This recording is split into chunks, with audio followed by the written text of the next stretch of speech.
پڑوسی اچھا دے۔ سرکار کے غلاموں کا ہی کردار ایسا تھا کہ میرے آقا کے غلاموں کے کردار کو دیکھ کر بڑے بڑے عیسائی، یہودی، مشرک، مجوسی ہمسائے جو تھے سرکار کے غلاموں کی اداؤں کو دیکھ کر کلمہ پڑھ لیا۔ میرے سرکار کے غلاموں نے اپنا حسن سلوک ایسا کیا، ہمسائیوں سے ایسا سلوک اختیار کیا کہ دین کو تقویت مل گئی، اسلام کے نور کو جناب اشاعت مل گئی اور میرے نبی کا دین پھیلنے لگا۔ اللہ تبارک و تعالی نے ارشاد فرمایا، اے میرے بندو قولوا للناس حسنا، تم بھی اپنی گفتار کو اچھا کرو، اپنے عمل کو اچھا کرو، اپنے فعل کو اچھا کرو۔ تمہاری بولی ایسی ہونی چاہیے کہ جس کو سن کر مخالف بھی کلمہ پڑھ لے۔ وَعَلَىٰ آلِهِ الطَّيِّبِينَ الطَّاهِرِينَ وَعَلَىٰ أَصْحَابِهِ الرَّاشِدِينَ أَمَّا بَعْدُ فَقَدْ قَالَ اللَّهُ تَبَارَكَ وَتَعَالَىٰ فِي الْقُرْآنِ الْمَجِيدِ وَالْفُرْقَانِ الْحَمِيدِ اعوذ باللہ من الشیطان الرجیم بسم اللہ الرحمن الرحیم وقولوا للناس حسنا قال اللہ تبارک وتعالی فی شان حبیبہ صلی اللہ علیہ وسلم ان اللہ وملائکتہ یصلون علی النبی یا ایہا الذین آمنوا صلوا علیہ وسلموا تسلیما الصلاۃ والسلام علیک یا رسول اللہ الصلاۃ والسلام علیک یا نبی اللہ الصلاۃ والسلام علیک یا سید المرسلین الصلاۃ والسلام علیک یا رحمۃ للعالمین الصلاۃ والسلام علیک یا رسول اللہ وعلی آلک وصحابک یا حبیب اللہ۔ تمام حضرات مل کر دوبارہ درود پاک پڑھیے۔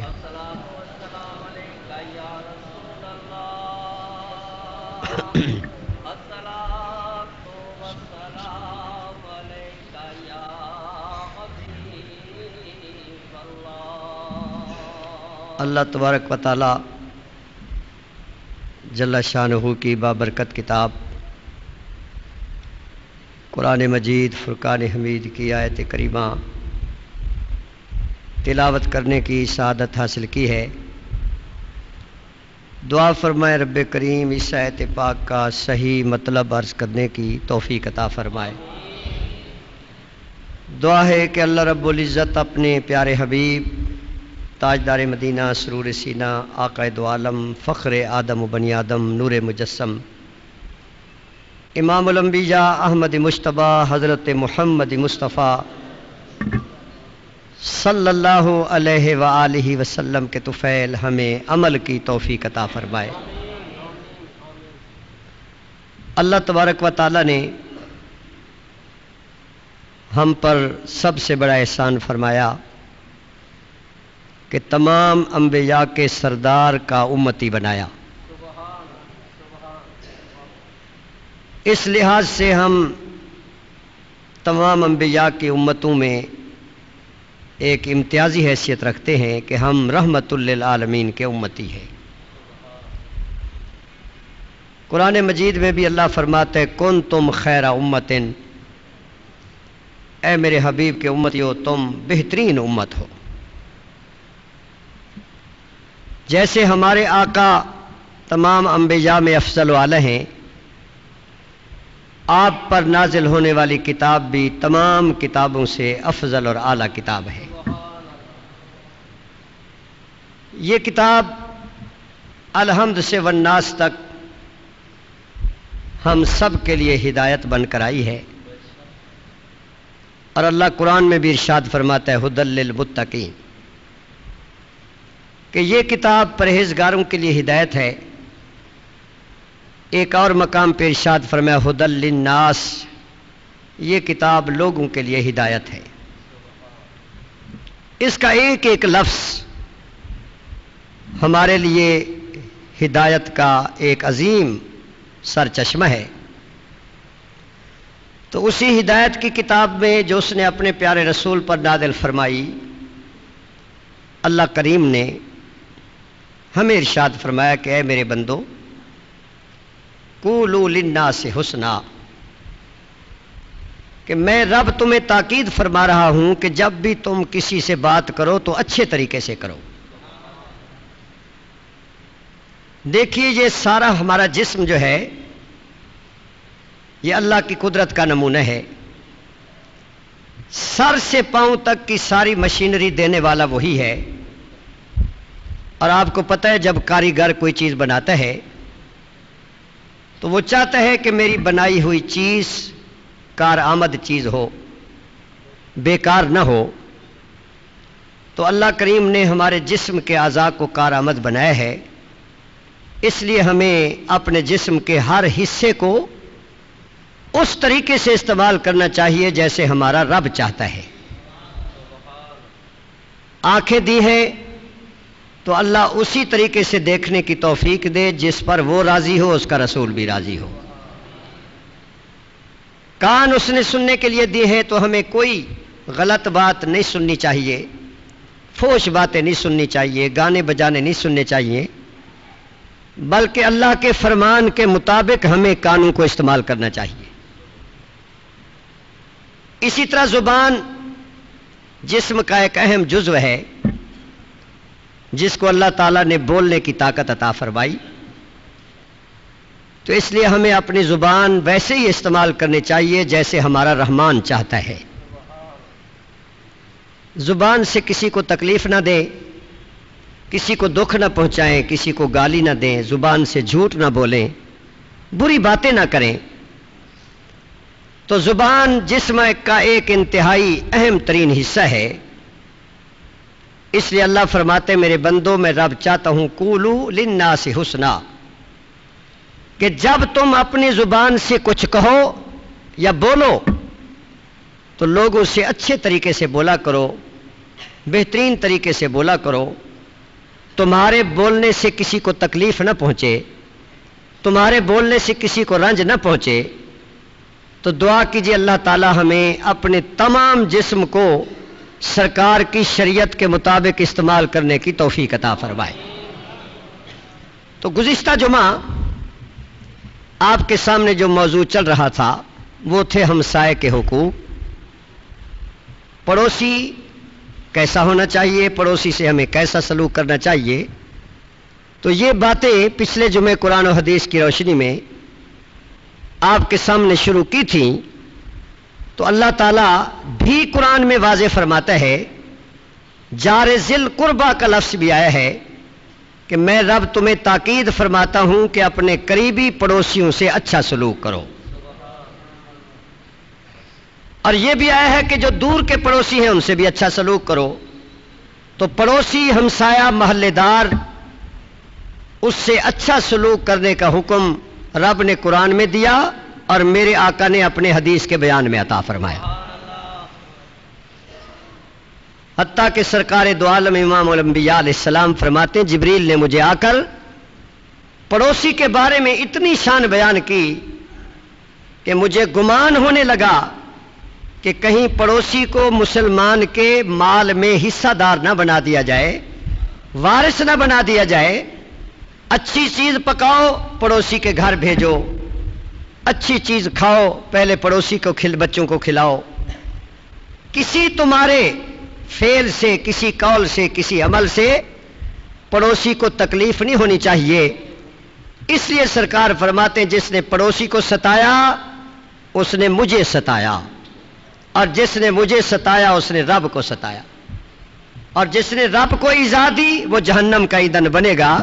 تو اللہ ہمیں اپنے ہمسائے اور پڑوسی سے شریعت کے مطابق سلوک کرنے کی توفیق عطا فرمائے۔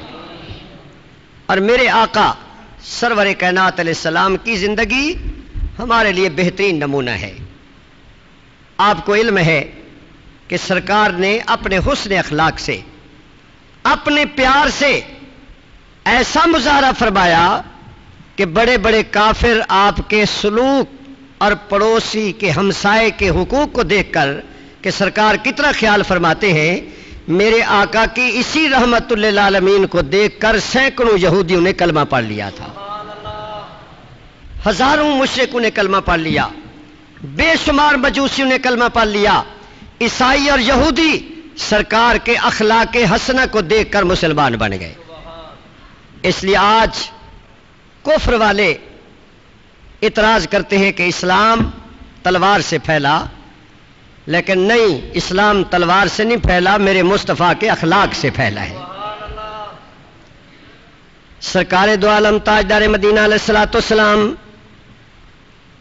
کی ایک سخت بغض رکھنے والی ایک بڑھیا تھی، ضعیف العمر تھی، اس کو میرے آقا سے بڑا بغض تھا، سرکار سے بڑی نفرت کرتی تھی، نعوذ باللہ سرکار کو گالیاں دیتی تھی، بد زبانی کرتی تھی، تانا زنی کرتی تھی، لیکن اس نے میرے نبی کو دیکھا نہیں تھا، صرف اس نے یہ سنا تھا کہ مکہ میں بنی ہاشم کے گھرانے میں ایک شخص ایسا آیا ہے جس کا نام محمد ہے، سب کہیے صلی اللہ علیہ وسلم، اور وہ ہمارے بتوں کو برا بھلا کہتا ہے، نعوذ باللہ ہمارے خداؤں کو وہ برا بھلا کہتا ہے، وہ کہتا ہے یہ بت جھوٹے ہیں، مٹی کے خدا، پتھر کے خدا جھوٹے ہیں، اور سچا خدا وہی ہے جو ساری کائنات کا بنانے والا ہے۔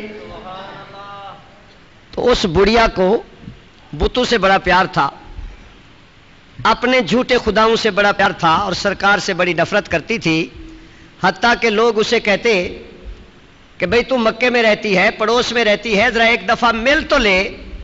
تو اس کے دل میں اتنا بغض تھا کہ اس نے کہا میں ملنا بھی گوارا نہیں کرتی، اس لیے کہ مجھے پتا چلا ہے کہ اتنا بڑا جادوگر ہے کہ بعض لوگ اس سے ملنے جاتے ہیں تو وہ بھی کلمہ پڑھ کے آ جاتے ہیں۔ تو نعوذ باللہ میں ایسے شخص کو دیکھنا ہی نہیں چاہتی، تو یہ اتنا بغض رکھتی تھی کہ سرکار کو دیکھنا بھی گوارا نہیں کرتی تھی، وہ بڑھیا نفرت کرتی تھی۔ پھر اسے ایسا ایسا پتا چلا کہ اس کی تبلیغ سے بڑے بڑے کافر بھی کلمہ پڑھتے جا رہے ہیں۔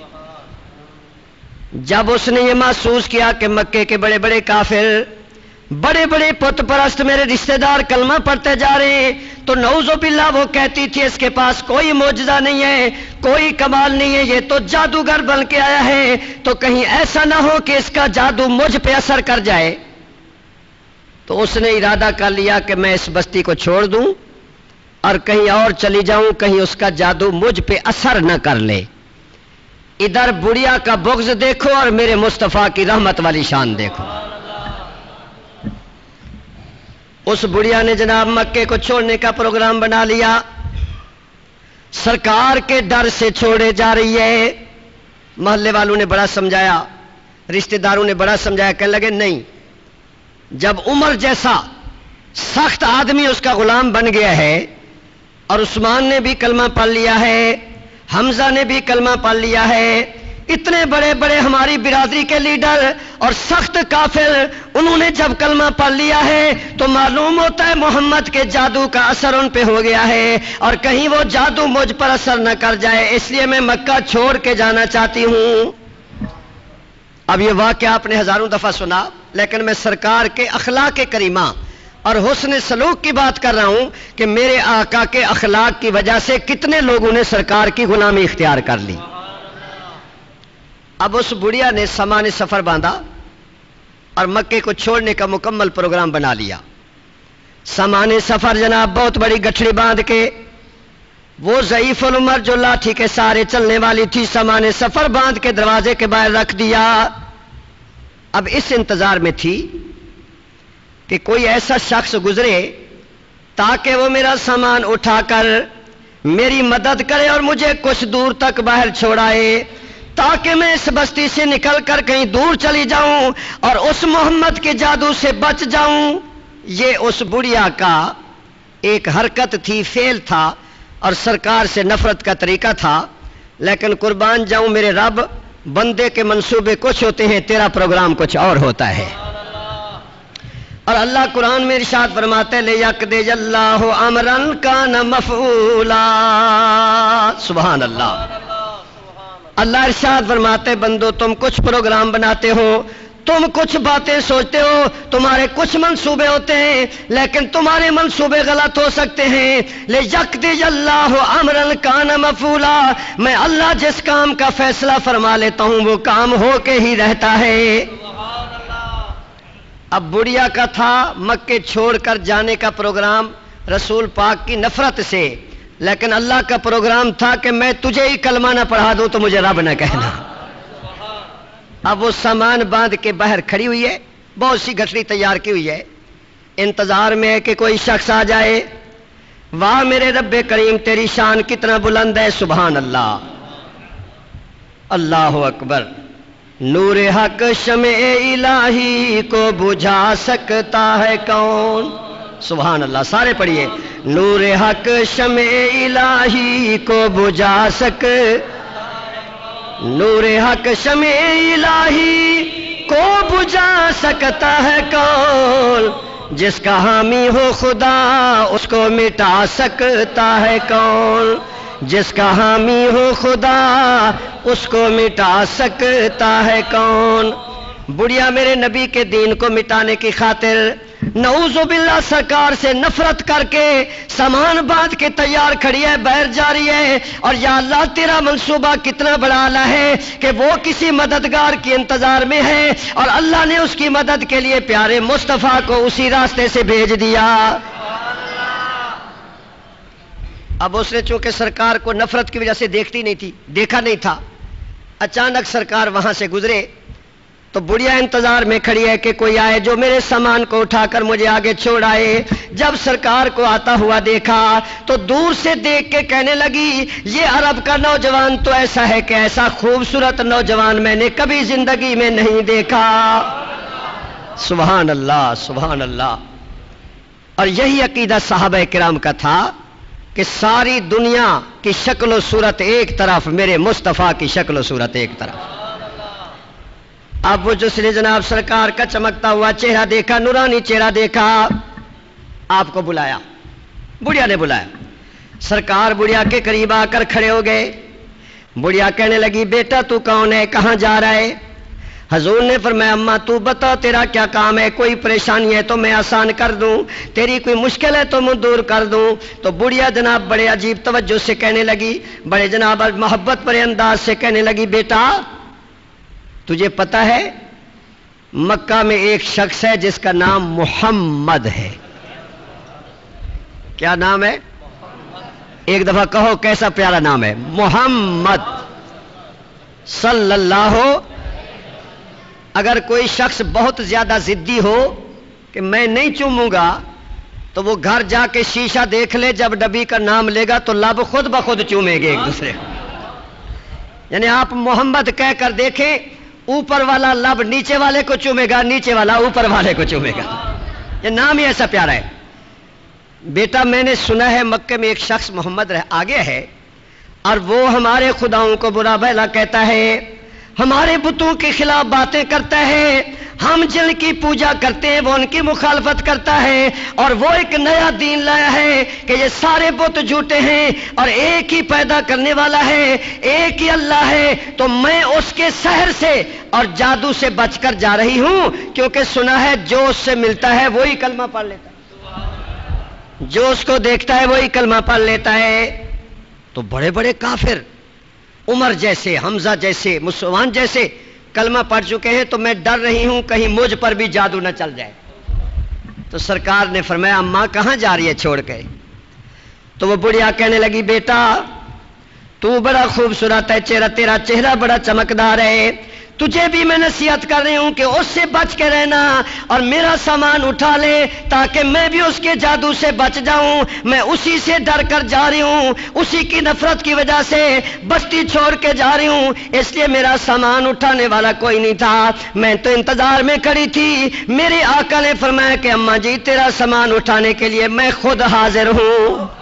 سبحان اللہ، سارے جہان کا آقا، ساری کائنات کا مالک و مختار، تمام انبیاء کا سردار، سارے رسول اور نبیوں کا امام، اللہ کا حبیب، ساری خدائی کا مالک ہو کر بڑھیا کا سامان سر پہ اٹھا رہے ہیں۔ میرے آقا نے فرمایا بھائی تیرا سر سامان میں اٹھا لیتا ہوں۔ سبحان اللہ، قربان جاؤں وہ کیسا نظارہ ہوگا جب سرکار نے بڑھیا کا سامان سر مبارک پہ رکھا ہوگا۔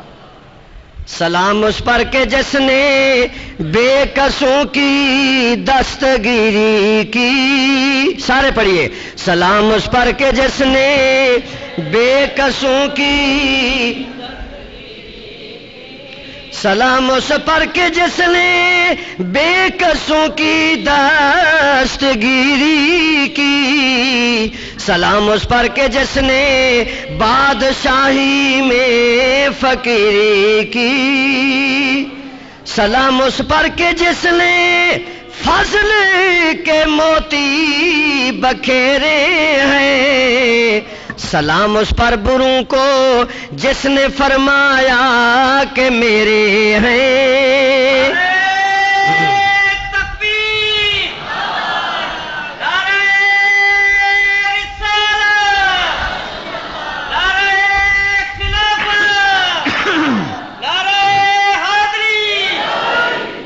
دونوں جہان کے آقا نے بڑھیا کے سر کو، اپنے جناب سامان کو اپنے سر پہ رکھا ہوا ہے۔ قربان جاؤں، واہ میرے رب تیری کتنی بڑی شان ہے کہ تو نے ایسا نبی عطا فرمایا جو ہر دکھی کے کام آنے والا ہے۔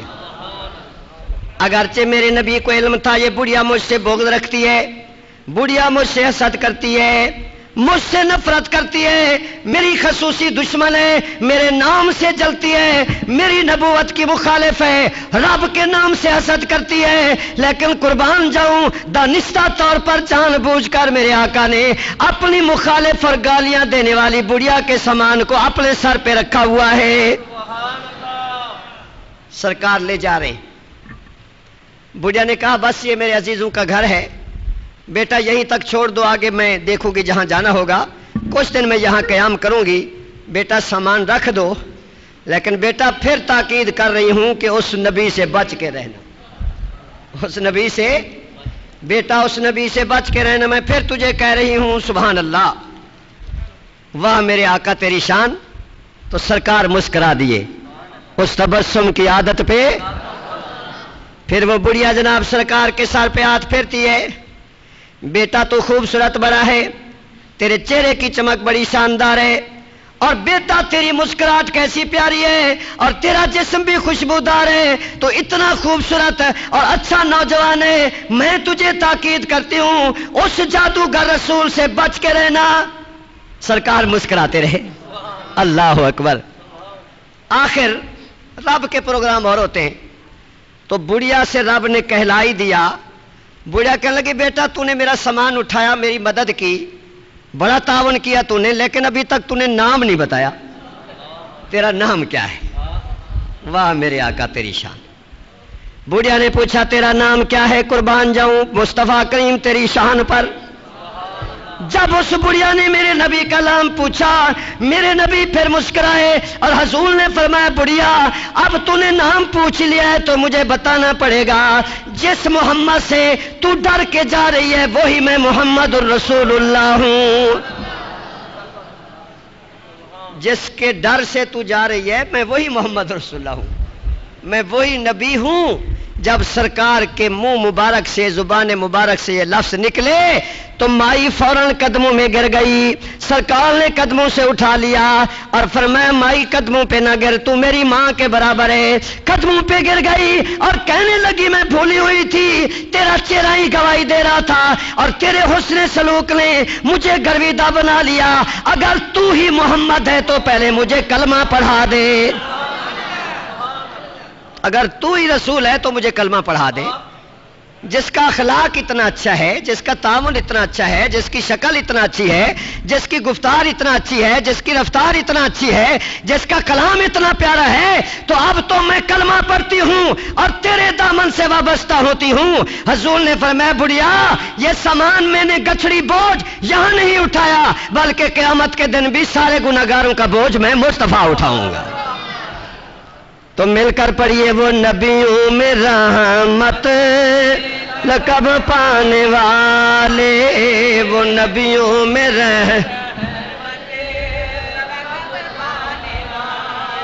وہ نبیوں میں رحمت لقب پانے والے، اور مراد غریبوں کی مراد غریبوں کی برلانے والے۔ میرے آقا علیہ السلام نے اپنے محلہ داروں سے، اپنے پڑوسیوں سے، اپنے ہمسایوں سے سرکار نے ایسا برتاؤ کیا کہ میرے نبی کے حسن اخلاق کو دیکھ کر ہزاروں کافروں نے سرکار کا کلمہ پڑھ لیا تھا۔ بڑے بڑے سخت مخالفوں نے سرکار کے حسن سلوک سے متاثر ہو کر کلمہ پڑھ لیا۔ اب آئیے میرے آقا علیہ السلام، ہاں دعا کیجئے اللہ ہمسایہ اچھا دے، پڑوسی اچھا دے۔ سرکار کے غلاموں کا ہی کردار ایسا تھا کہ میرے آقا کے غلاموں کے کردار کو دیکھ کر بڑے بڑے عیسائی، یہودی، مشرک، مجوسی ہمسائے جو تھے سرکار کے غلاموں کی اداؤں کو دیکھ کر کلمہ پڑھ لیا۔ میرے سرکار کے غلاموں نے اپنا حسن سلوک ایسا کیا، ہمسائیوں سے ایسا سلوک اختیار کیا کہ دین کو تقویت مل گئی، اسلام کے نور کو جناب اشاعت مل گئی، اور میرے نبی کا دین پھیلنے لگا۔ اللہ تبارک و تعالی نے ارشاد فرمایا، اے میرے بندو قولوا للناس حسنا، تم بھی اپنی گفتار کو اچھا کرو، اپنے عمل کو اچھا کرو، اپنے فعل کو اچھا کرو۔ تمہاری بولی ایسی ہونی چاہیے کہ جس کو سن کر مخالف بھی کلمہ پڑھ لے۔ آپ نے دیکھا ایک جنگ میں حضرت مولا علی شیر خدا سب کہی رضی اللہ تعالیٰ عنہ، یہودیوں سے جنگ جاری ہے اسلام کی، مسلمانوں کی، اور اس جنگ میں ایک مرحلہ ایسا آیا کہ مولا علی شیر خدا نے ایک یہودی کو دبوچ لیا، اور جو شیر خدا کے ہاتھ میں آ جائے پھر کیسے بچ سکے گا۔ مولا علی شیر خدا کے قبضے میں ایک یہودی آ گیا جنگ کے دوران، آپ نے اس کو پٹک کے زمین پہ دے مارا، اور مولا علی اس کے سینے پہ بیٹھ گئے۔ وہ علی کہ 40 آدمی مل کر جس دروازے کو نہ ہلا سکے، مولا علی نے ایک ہاتھ سے اکھاڑ کے رکھ دیا۔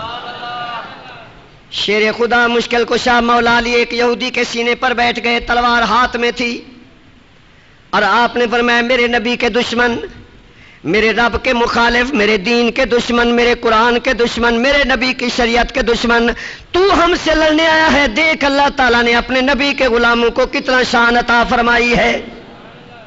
آپ یہودی کے سینے پر بیٹھے، تلوار ہاتھ میں ہے۔ اب اس یہودی کو یقین تھا کہ اب میرا بچنا ممکن نہیں، اب میں بچ تو سکتا نہیں۔ تو اردو میں ایک فقرہ ہے، مرتا کیا نہ کرتا۔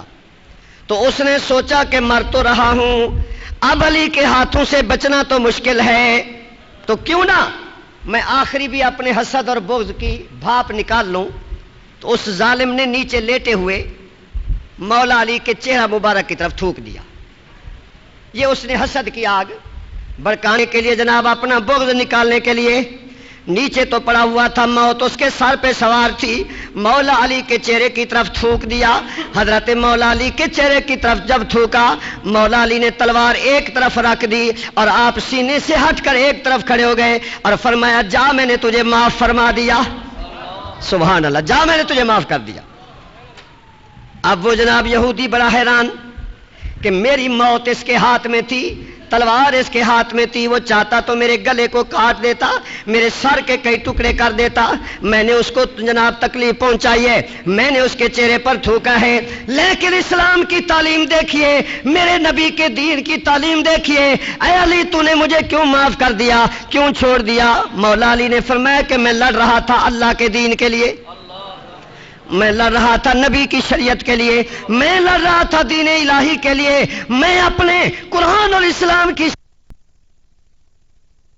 اور میں غصے کی وجہ سے مارتا تو یہ میرے لیے مارنا اچھا نہیں تھا، اس لیے میں نے اپنی ذات کے لیے تجھے معاف کر دیا۔ اب یہ میری ذات کا مسئلہ تھا، اس لیے میں نے ذاتی طور پر تجھے معاف کر دیا۔ اب اگر میں مارتا تو کہیں ایسا نہ ہوتا کہ رب پوچھ لیتا علی تو نے میرے لیے تو نہیں مارا تھا، وہ تو تیرے چہرے پہ اس نے تھوکا اور تو نے اس کو مار دیا، اس لیے جا میں تجھے معاف کرتا ہوں۔ مولا علی نے جب فرمایا میں تجھے معاف کرتا ہوں، وہ یہودی فوراً قدموں پہ گر گیا اور کہنے لگا علی جب تمہارا دین یہ سکھاتا ہے، تمہاری شریعت یہ تعلیم دیتی ہے اور تمہارے نبی کے ارشادات یہی ہیں، تو خدا کے لیے مجھے معاف بھی کر دے اور مجھے کلمہ بھی پڑھا دے۔ تو حضرت مولا علی کے خلق کو دیکھ کر، اخلاق کو دیکھ کر، آپ کے برتاؤ کو دیکھ کر، حسن سلوک کو دیکھ کر یہودی نے کلمہ طیبہ پڑھ لیا۔ میرے آقا تاجدار مدینہ علیہ السلام کے غلاموں حضرت امام حسن، سب کہیے رضی اللہ تعالیٰ عنہ، میرے نبی کے نواسے، وہ نواسے کہ جن کے بارے میں سرکار نے فرمایا کہ حسن اور حسین جنت کے نوجوانوں کے سردار ہیں۔ حضرت امام حسن حسین جن کو میرے نبی پاک اپنا لعاب شریف چساتے تھے، وہ حسن حسین کہ جب آپ سجدے میں جاتے تو یہ لوگ کندھے پہ آ کر بیٹھ جاتے، وہ حسن حسین جن کو میرے نبی نے گود میں کھلایا، وہ حسن حسین کہ جن کو سرکار کندھے پہ بٹھا کے مدینہ طیبہ کی سیر کرایا کرتے تھے، اور وہ حسن حسین کہ جن کے بارے میں حضور فرماتے ہیں کہ جب میں انہیں دیکھتا ہوں تو مجھے جنت کی خوشبو آ جاتی ہے۔ تو میرے نبی کے نواسے حضرت امام حسن جو مولا علی کے بڑے فرزند ہیں، خاتون جنت کے بڑے صاحبزادے ہیں، اور حسین پاک کے بڑے بھائی ہیں۔ آپ کا ایک پڑوسی تھا، ہمسایہ، اور وہ ہمسایہ بھی جناب بڑا عجیب شخص تھا، وہ بھی جناب کافر تھا، اس کے دل میں کفر و حسد تھا۔ اس ہمسائے کے جناب پانی جو تھا ناپاک پانی، وہ حضرت امام حسن کے دیوار کی طرف جاتا تھا اور آپ کے گھر میں گندگی پھیل جاتی تھی پانی سے، لیکن میرے نبی کے نواسے نے ایک دن بھی آپ نے یہ نہیں فرمایا، بلکہ آپ نے فرمایا کہ مجھے میرے نبی کا، اپنے نانا جان کا میں نے لعاب چوسا ہوا ہے، اس لیے میں اسی اخلاق کا مظاہرہ کروں گا جو میرے نانا جان کا اخلاق کریمہ تھا۔ ہمسائے کا بدبودار گندا پانی آپ کے صحن میں داخل ہو جاتا تھا، لیکن آپ فرماتے تھے خبردار میرے گھر والوں، اس لیے کہ میرے نانا جان نے روکا ہے، اپنے ہمسائے کو تکلیف نہ دو، اگر وہ ہمیں تکلیف دیتا ہے تو مجھے تکلیف کا جواب تکلیف سے نہیں دینا، اور میں کوئی ایسی بات نہیں کرنا چاہتا جس سے اس کے دل کو ایذا پہنچے، اس کے دماغ کو تکلیف پہنچے، پھر قیامت کے دن میں نانا جان کو کیا جواب دوں گا۔ حضور فرماتے سچا مومن وہ ہے جس کا ہمسایہ اس سے راضی ہو۔ اللہ اکبر۔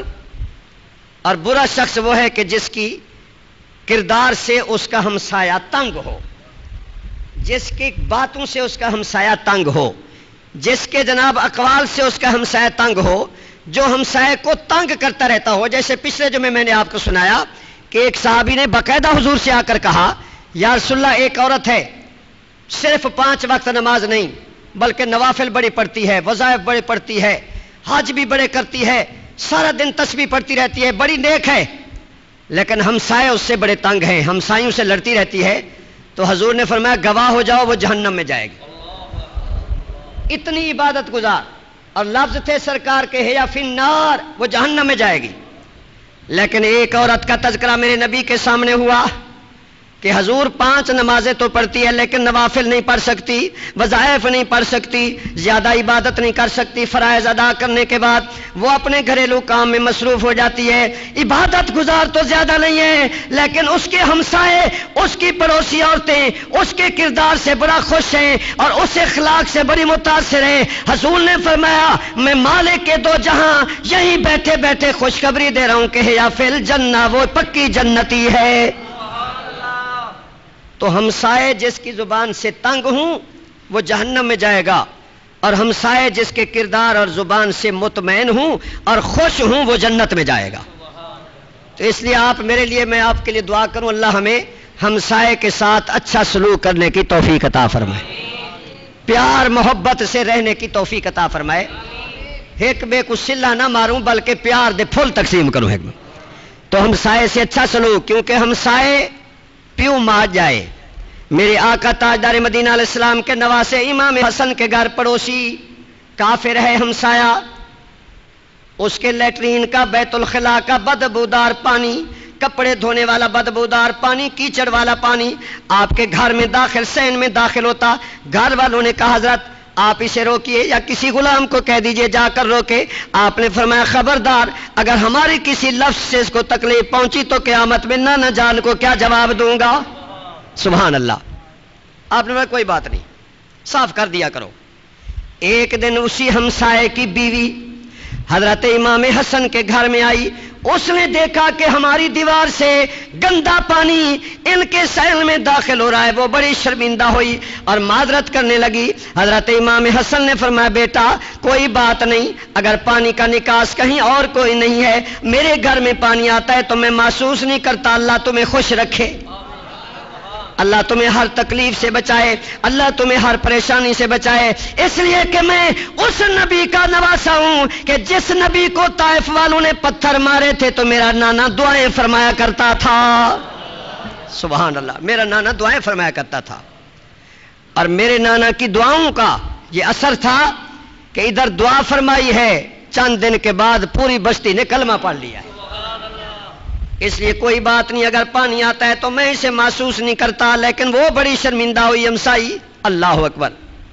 شام کو جا کر اس نے اپنے خاوند سے کہا کہ افسوس ہے کہ ہمیں پتہ نہیں چلا اور مسلمانوں کے نبی کا نواسا ہمارا ہمسایہ ہے, پانی ہمارے گھر سے گندگی کا ان کے صحن میں جاتا ہے. انہوں نے کبھی نہیں کہا آج تو میں ویسے ہی چلی گئی تھی میں نے دیکھا ہمارے گھر سے دیوار کے ساتھ پانی آ رہا ہے, ان کے صحن میں پانی بھرا ہوا ہے. انہوں نے کبھی جان بوجھ کر ہمیں نہیں روکا تاکہ ہمیں ایذا نہ پہنچے, تکلیف نہ پہنچے ان کے الفاظ سے. لیکن مجھے بڑی شرم آئی کہ نبی کے نواسے کے گھر پانی جا رہا ہے تو میں بڑا افسوس کر رہی ہوں. وہ ہمسایہ کہنے لگا چلو معذرت کر لیتے ہیں. دونوں میاں بیوی حضرت امام حسن کے دروازے پہ آئے. ہم معذرت چاہتے ہیں. امام حسن نے کہا جب میں ناراض ہی نہیں ہوں معذرت کیا چاہتے ہو, جاؤ غریبو اللہ تمہارا بھلا کرے. غریبوں نے کہا اب جانے کا نام لینے کے پہلے اپنے نانے کا کلمہ پڑھا دیجئے.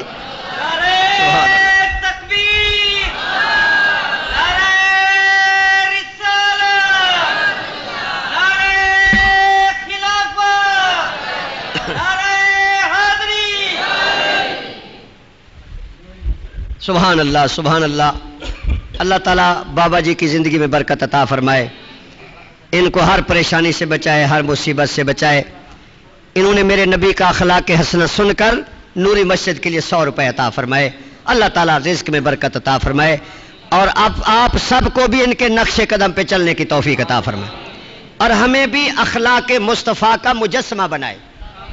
یہی امام حسن ہے نا, آپ کو پتہ ہے غالباً میرے ابا حضور رحمۃ اللہ علیہ سے آپ نے کئی بار سنا اور میں نے بھی آپ کو سنایا کہ آپ مسجد نبوی میں تشریف لائے تو ایک بوڑھا آدمی بالکل ضعیف العمر وضو کر رہا تھا وضو, لیکن وہ وضو غلط کر رہا تھا, اس کا وضو صحیح. اللہ ہمیں صحیح وضو کرنے کی توفیق عطا فرمائے, صحیح نماز پڑھنے کی توفیق عطا فرمائے, صحیح غسل کرنے کی توفیق عطا فرمائے.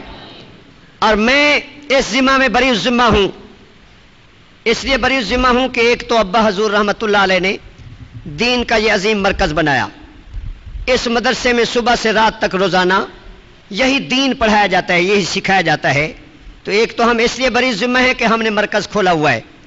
آپ سب کا فرض بنتا ہے کہ بچے بھی اور بڑے بھی آ کر پڑھیں, مسائل سیکھیں.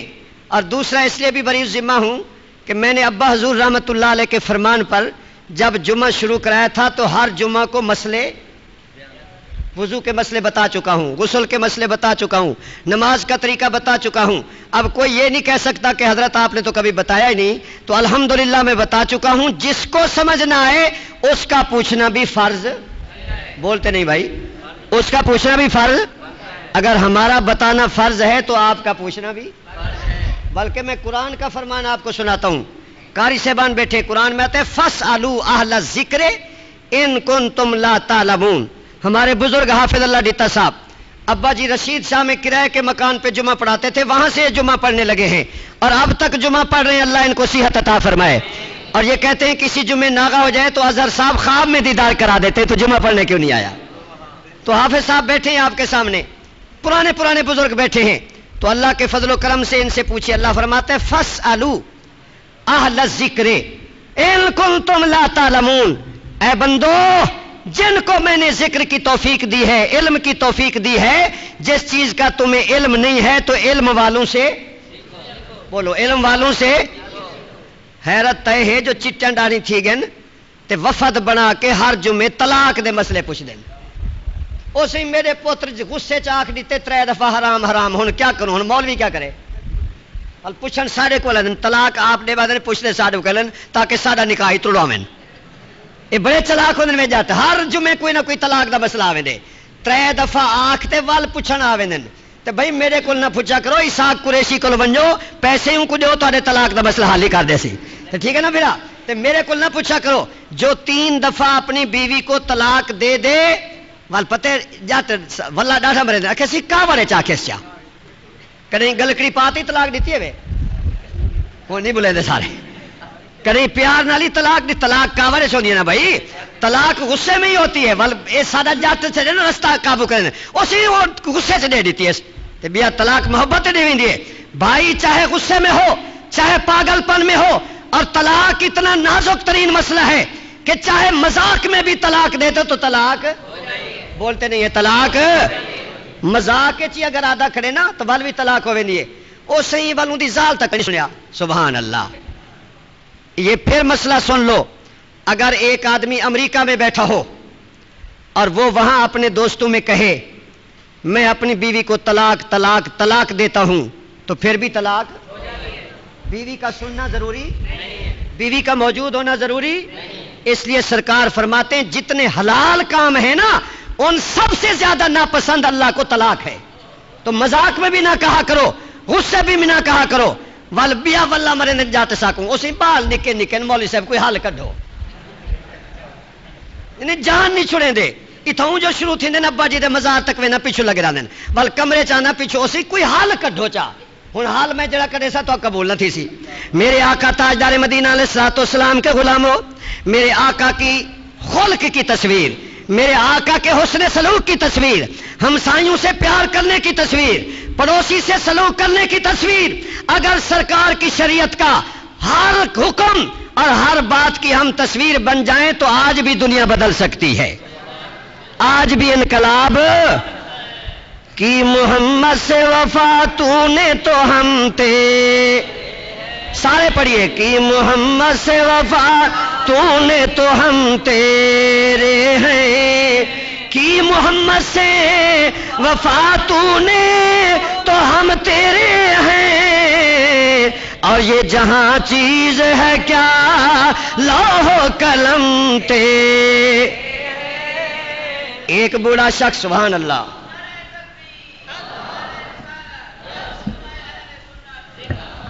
مسجد نبوی میں ایک بوڑھا شخص وضو کر رہا ہے اور وضو غلط کر رہا ہے، اچانک میرے نبی کے نواسے امام حسن تشریف لائے، سبحان اللہ، وہ امام حسن کے جن کے چہرے سے حسن مصطفیٰ جھلکتا تھا،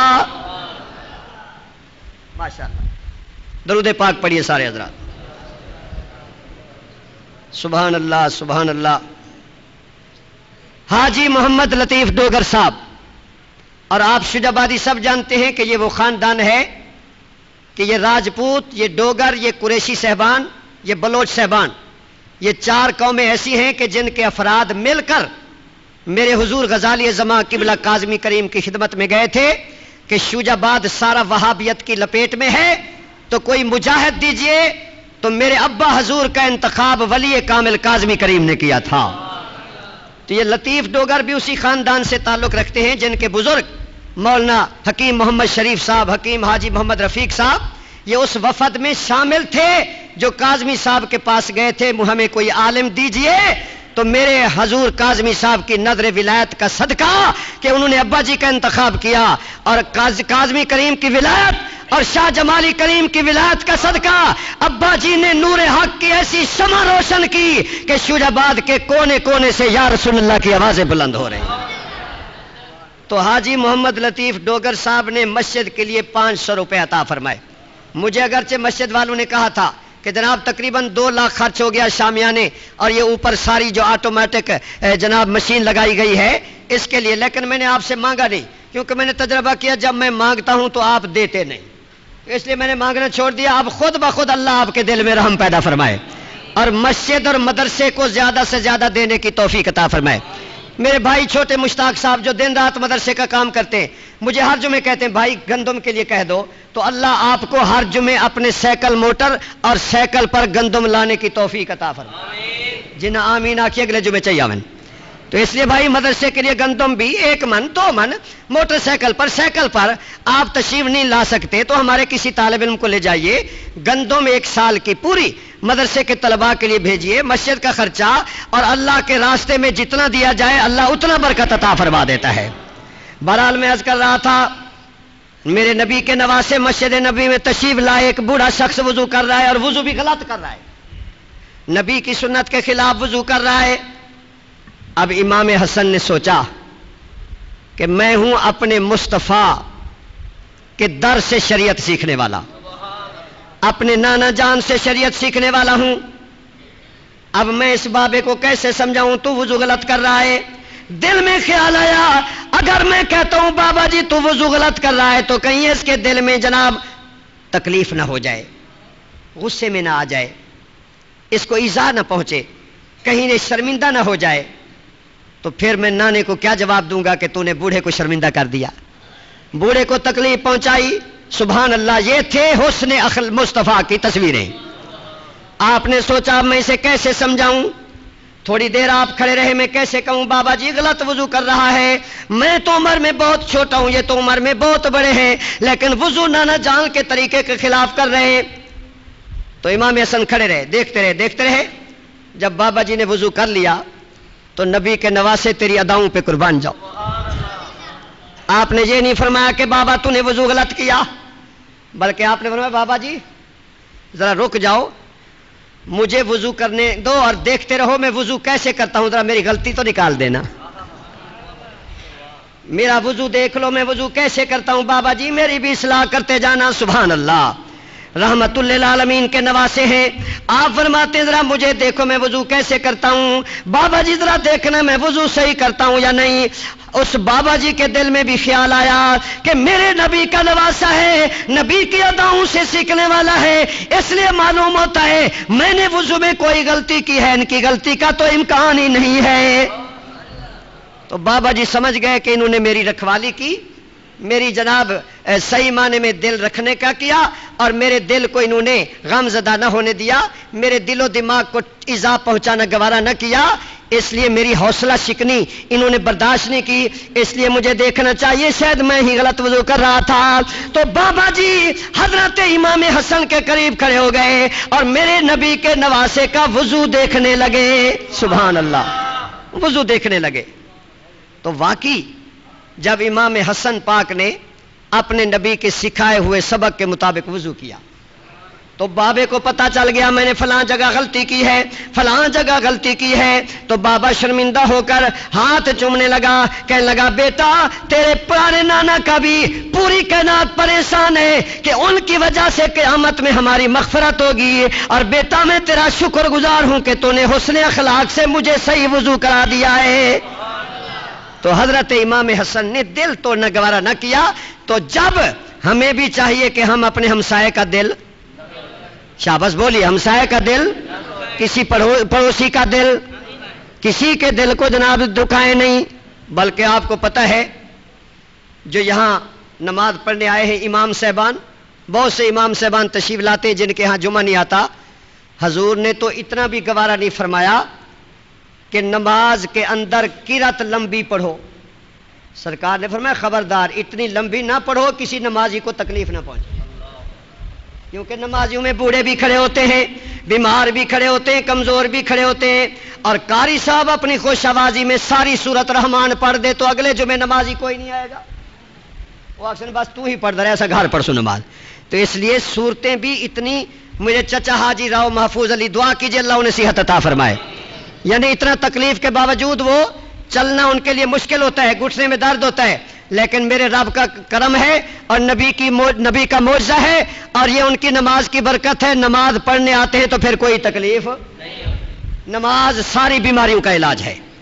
تو جناب اسی طرح ہمیں چاہیے کہ ہم اپنے کردار کو صحیح کریں، ہم اپنے اخلاق کو صحیح کریں۔ میرے آقا تاجدار مدینہ علیہ السلام فرماتے انا اکمل المومنین احسنہم خلقا۔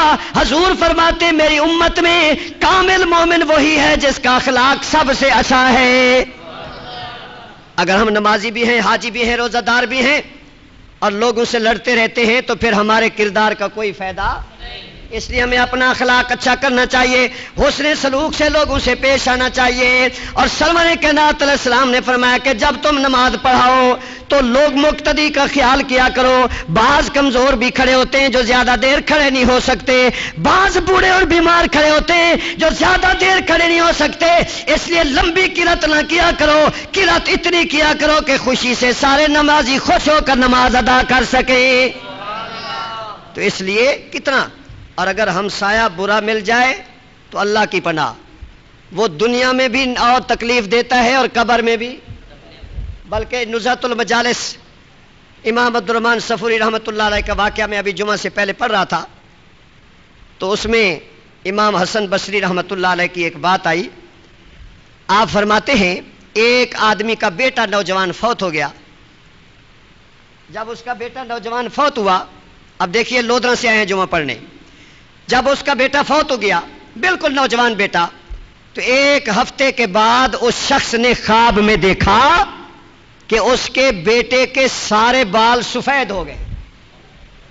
حالانکہ وہ نوجوان تھا، سارے بال کالے تھے، لیکن ایک ہفتے کے بعد خواب میں وہ باپ دیکھتا ہے میرے بیٹے کے سارے بال کالے جناب سفید ہو گئے، جیسے بوڑھا ہو جاتا ہے۔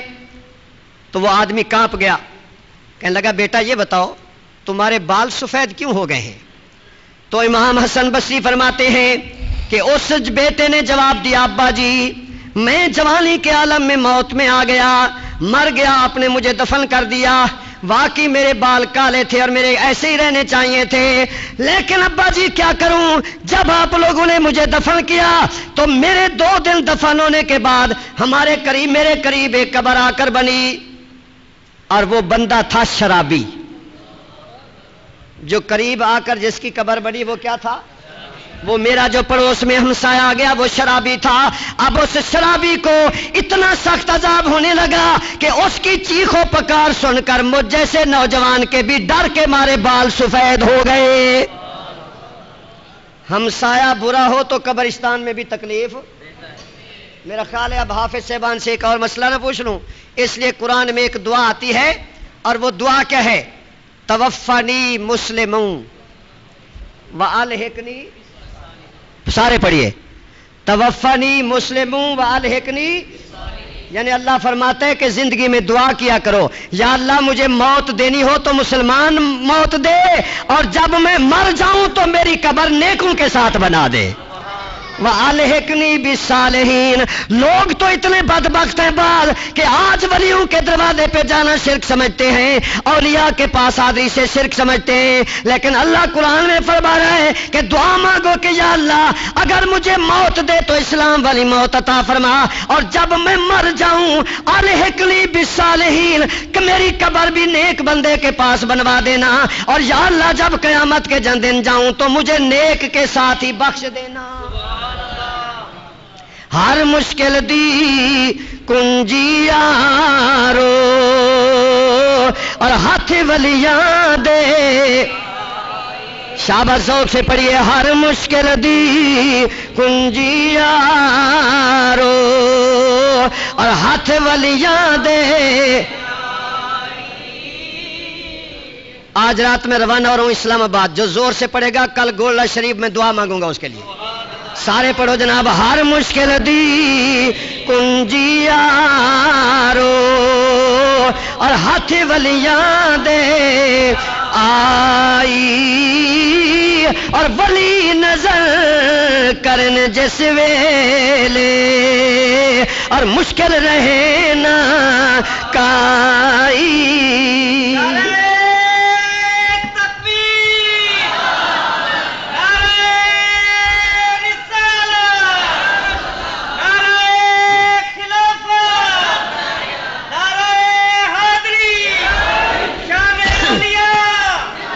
ہمسائے سے ماشاءاللہ. ہمسائے سے اگر اچھا سلوک کرنے کا قرآن میں حکم ہے، حدیث میں حکم ہے، صحابہ اہل بیت اور اولیاء کرام کی زندگیوں میں اگر اچھے ہمسائے کے ساتھ اچھا سلوک کرنے کا حکم ہے تو آپ نے میرے نبی کا یہ فرمان قرآن کی آیت سن لی کہ دعا کرتے ہیں. اللہ فرماتا ہے مومنو دعا کیا کرو کہ یا اللہ ہمیں مار تو مسلمان بنا کے مار، اور جب ہم مر جائیں تو قبر میں ہمیں نیکوں کی صحبت عطا فرما، اور ہمیں قیامت میں بھی نیکوں کی صحبت عطا فرما.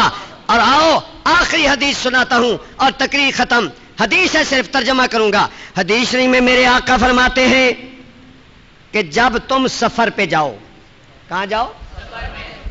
یہ الفاظ بڑے غور سے سنا. حضور فرماتے ہیں جب سفر پہ جاؤ تو ساتھی اچھا تلاش کرو. کیسا ساتھی؟ میں اپنے چچا جان خورشید ملت مولانا خورشید احمد صاحب رحمۃ اللہ علیہ کے پاس بیٹھا تھا. ابا جی کے وصال کے بعد میں ان کی بیمار پرسی کے لیے گیا تو ابا جی کے سال بعد وہ بھی فوت ہو گئے تھے. میں زہر پیر گیا تو وہاں ایک سفید داڑھی والا بابا بیٹھا ہوا تھا. میرے کو آخر لگے پوتر اقبال یہ بابے دی کہانی سنیے، میں کیسی سناؤ. تو بابا آخر لگا سی میں کوئی تو ایک دوست گھن گے جو آتے کو خنگاہ شریف زیارت کراواں، مہار شریف زیارت کراواں، اتھوں نال گھن گے میں کو کرایہ میں اندھی بھری گیا. میری جیب وچ 2-4 ہزار روپیہ ہا. رات کو جو ستا تے سویرے ڈٹھے تے نہ پیسے تے نہ ہمسائے، نہ پیسے ہیں نہ تے تواڈے نال ہی میں تھیندی ہے. ووٹ جی کو دے دے نہ لینے چ نہ او لبدے نہ کام تھی نہ تے تو سمجھ ایسے ضدی وے جو ہر سال انہیں کو ووٹ دے دے ایویں تھی سی تواڈے نال انشاءاللہ. اچھا سنو بھائی، نہ ہمسائے تے نہ پیسے ہیں. اسی پیسے بھی چھک گئے تے آکھے میں ہن پیسے چاہ گیا تے میں ہن رو کے محکمہ دے سیرانی دی دربار تے گیا. حضرت سے مہربانی کرو میں تے چٹی داڑھی نال کرایہ کہیں کو نہیں مانگ سکدا تے میں ہن کیا کراں. اللہ اکبر. میں رو تے کہ سم گیا. سویرے جو نماز پڑھیے تے ایک بندہ ہے اکھے میاں رات چوری تیری تھئیے پیسے تیرے کڈے نے کہ جیا اکھے ایک کرایہ ہی گھر ون اکھے میاں تو کون ہے اکھے یار رات محکم الدین سیرانی میں کو زیارت کرے یہ جو میرا ایک مہمان ہے چٹی داڑھی والوں کو کرایہ دیا. یعنی اللہ والے جو ہیں کیسے خیال کرتے ہیں. اور یہ دیو کے بندے عقل کے اندھے کہتے ہیں درباروں پہ نہ جاؤ، مزاروں پہ نہ جاؤ. ہمارا عقیدہ ہے مزار والے آج بھی زندہ ہیں اور اپنے آقا کی طرح اپنے مریدوں کی مدد آج بھی کرتے رہتے ہیں. آج بھی اپنے ماننے والوں کی مدد. جب ولی کی مدد کا یہ حال ہے تو نبی کی مدد کا کیا حال ہوگا. اس لیے حضور فرماتے التمس الجار قبل شراء الدار. بس تقریر ختم. التمس الجار قبل شراء الدار. یہ تو سارے واسطے نبی دا حکم ہے. حضور فرمائے التمس الجار قبل شراء الدار. پلاٹ، مکان اور گھر خریدنے سے پہلے ہمسایہ دیکھو. کیا دیکھو؟ پلاٹ خریدنے سے پہلے کیا دیکھو؟ یہ دیکھو جو نال ہے کون. ہوں آدن جو میں کوئی یاری دا ختم نہیں جوان دیں دے. ہوں آدن میں کوئی نال گھن میں دن گنجا سر کرا کے پہلے ہمسایہ دیکھو ہمسایہ کون ہے. حضور فرماتے ہیں گھر خریدنے سے پہلے ہمسایہ دیکھو اور سفر پر جانے سے پہلے ساتھی دیکھو، رفیق دیکھو. اچھا تو اللہ تعالی ہمیں پیارے پڑوسی عطا فرمائے اور پڑوسیوں کے ساتھ اچھا اخلاق برتنے کی توفیق